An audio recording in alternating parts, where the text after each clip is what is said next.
Marcel, a sua produção poética, eu vi aí que você brincou com o seu próprio nome, né? Tem umas, parece, né? Você que vai falar, né? A obra é sua, parece que tem uma inspiração na poesia concreta, ou na chamada, né, poesia marginal, né? Também conhecida como a geração mimeógrafo, né? Uhum. Aquele pessoal que fazia uma contracultura e imprimia ali no mimeógrafo, né? Que era uma coisa acessível, né? Sim. Porque na época a questão de gráfica, editora era uma coisa inviável.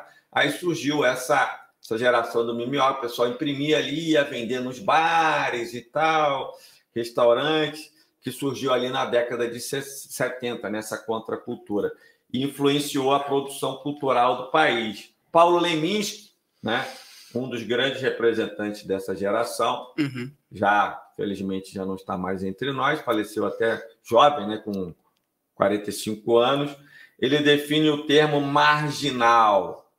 Marginal é quem escreve à margem, deixando branca a página, para que a paisagem passe e deixe tudo claro a sua passagem. Marginal, escrever na entrelinha, sem nunca saber direito quem veio primeiro, o ovo ou a galinha. Né? Você tem alguma influência tanto da poesia concreta, né? Ali do Décio Pinhatari, dos irmãos Haroldo de Campos, né? Augusto de Campos, dessa galera aí da poesia marginal ou geração mimeógrafo? Você tem alguma influência Sim, dessas sim. correntes? Tem influência de tudo e de nada. É, até um paradoxo esse termo marginal, né? Porque a gente, enquanto coletivo, do Coletivo Literatura Marginais aqui, que a gente já participou de algumas feiras literárias, até aqui no próprio estado, né? Mas o nosso nome marginal era tirado do contexto, né? Cultura marginal, porque a balança do marginal é vista de duas formas, né? E Não, a gente está falando de literatura, não está sim, falando de sim. página policial. São duas coisas diferentes. É sobre isso, né? Mas é isso. É como as pessoas enxergam as coisas, né? E com que olhos elas querem enxergar também tem. Mas é isso. Fui influenciado por eles também, né? Mas essa relação do concretismo tá na vida também. De enxergar a pareidolia da vida, né? Essas coisas que a gente enxerga onde não tem nada. Consegue ver uma coisa na nuvem? Ah, um porco na nuvem? É, um porco? Eu não estou vendo. Ah, então, com que lente que você enxerga a vida, né? Será que as nossas lentes estão sujas? Quanto estão, né? O Oswald de Andrade, né, quando ele começou ali aquele movimento junto com outros grandes intelectuais brasileiros, né, e poetas, né, o próprio Mário de Andrade, Sim. todo mundo pensa que são irmãos e não são, né? Aham. Eles, o Oswald de Andrade, né, com a antropofagia, depois com o pau-brasil, quando ele escreve aqueles manifestos ali, quando ele, né, ali no movimento modernista, no início do Sim. século passado, eles tinham, né,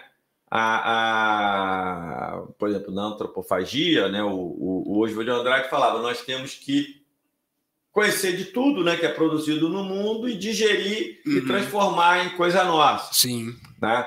Depois ele né, coloca a necessidade de ter um estilo literário no Brasil, próprio do Brasil, que não fosse apenas uma importação do que era produzido lá fora, feito lá fora. E isso veio acontecer com a poesia concreta. Né? É o primeiro movimento literário, né, brasileiro e que foi copiado no resto do mundo, né? Ou seja, a poesia concreta ela acaba influenciando poetas e estilos literários e né, reproduzido no resto do mundo um movimento literário que surge no Brasil, né? Diferentemente daquelas vanguardas, né, todas europeias, Sim, né, sim. que foram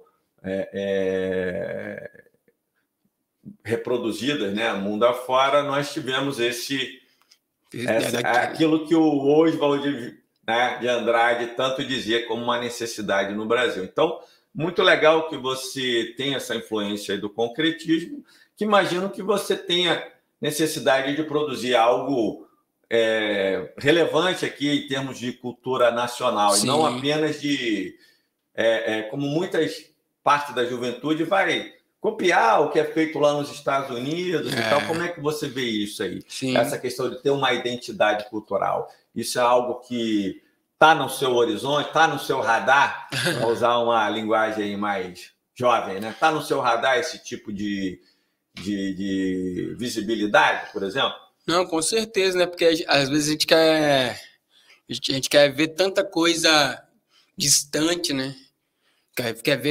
Queremos ver além do horizonte, sendo que a gente tem várias paisagens, vários horizontes aqui do lado. Até esse próprio exemplo que eu dei do meu tio, assim, é um exemplo que a gente fica assim, caraca, o cara tá falando do tio dele, porque tá falando de citar um branco aí qualquer da academia que já morreu, o quanto que a gente, segundo não sei quem falou no livro tal, eu posso falar de um amigo meu, que eu estou bem mais perto, né? Essa influência da balança do que é mais importante para nós, o que está lá ou o que está aqui. Preciso saber equilibrar essa balança, né? Porque às vezes a gente dá muito valor ao que é de fora e esquece o que está dentro, né? Tanto isso no caso do nosso país e de nós mesmos, né? Que a gente dá tanto valor a outras questões aleatórias. Perfeito.